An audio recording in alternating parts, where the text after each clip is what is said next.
Everyone, myself Kussum.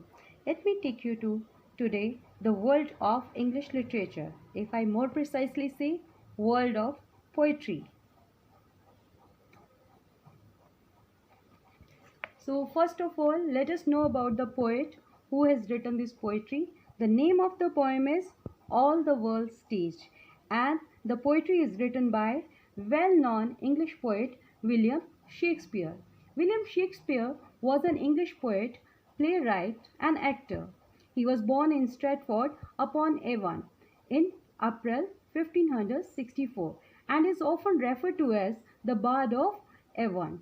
He wrote almost 37 plays on themes ranging from comedy, tragedy to adventure and romance, and he died on 23rd of April 1616.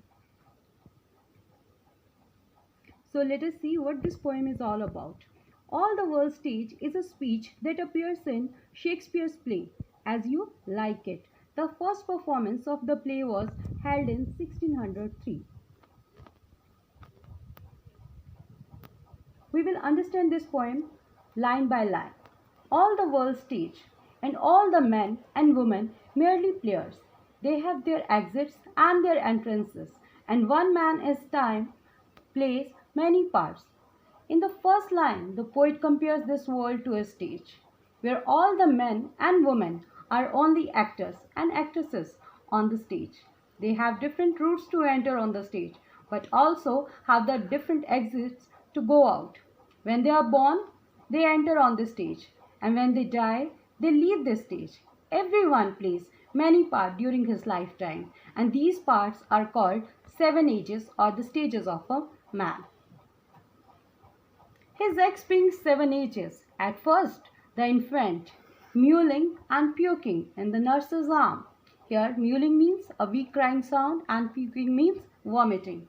The first stage is called the infancy, the age from the birth to the first 2 years. This is the first stage of a man's life.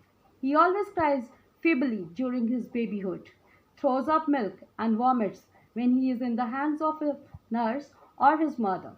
He is dependent living being. This is how he plays his role. Then the winning schoolboy, with his satchel and shining morning face, creeping like snail, unwillingly to go school.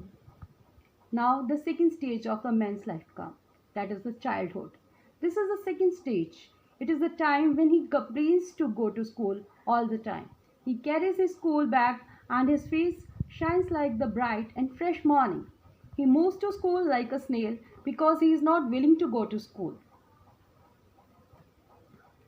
And then the lover, sighing like furnace, with a woeful ballad made to his mistress' eyebrow. Now the third stage of his life comes, the age of a lover. The poet shows him as a lover. He sighs like an oven whenever he remembers her. He writes sad poems or the songs in praise of her eyebrow. He also sings such songs or poems. He is full of desires, ambitions, and the dreams. Then a soldier, full of strange oaths, bearded like a part, jealous in honor, sudden and quick in curl, seeking the bubble reputation, even in the cannon's mouth. Now the age of soldier has come. He looks for the temporary reputation or the fame. To achieve this, he is even ready to face great dangers. He does not worry about his life. This is how he plays his role in this stage. Pard means hears, leopard, and the strange oath means the unusual promises.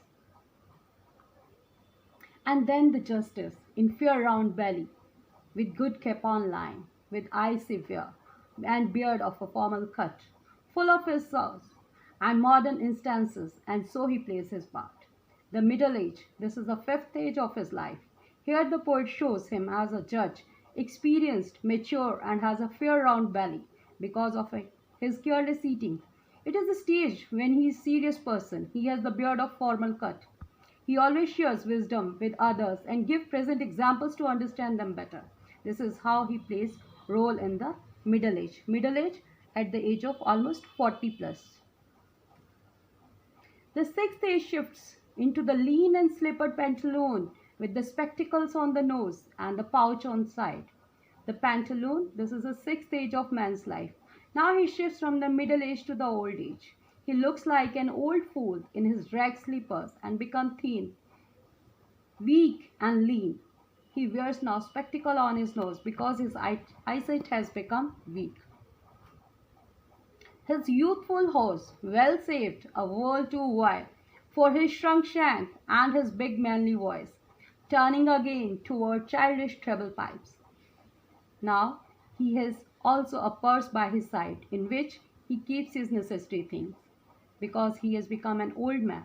He has saved long socks during his youth, but now these socks are very loose to his lean legs. His big, loud, manly voice has turned into the shrill voice of a child. The fall that ends this strange, eventful history is sickened childishness and mere oblivion.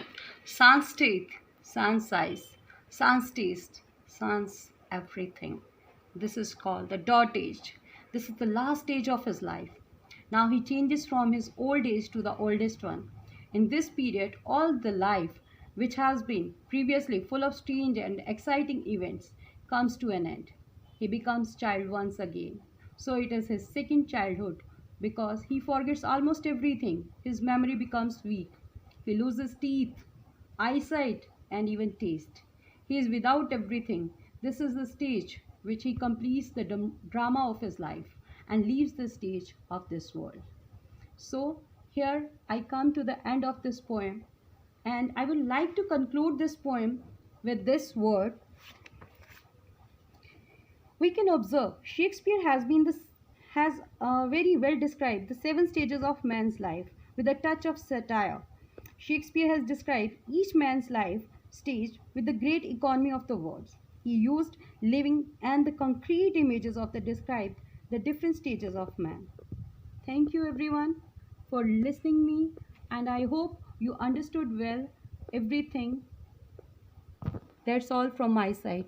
Next time we'll catch you again with some another new topic.